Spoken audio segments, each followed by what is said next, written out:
Health News. Ang kasika sa panglawas. Benepisyos pag-toothbrush before bedtime. Sutaon ta pinaging katropang Ana May Perez.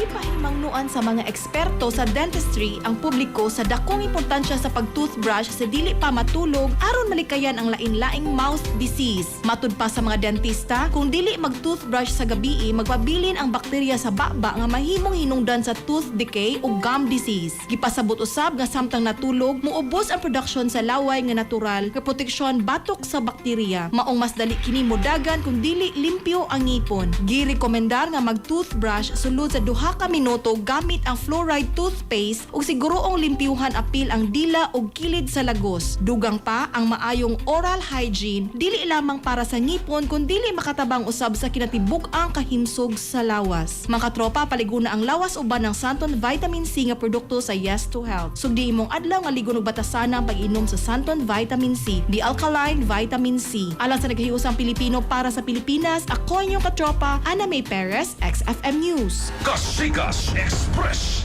Balita.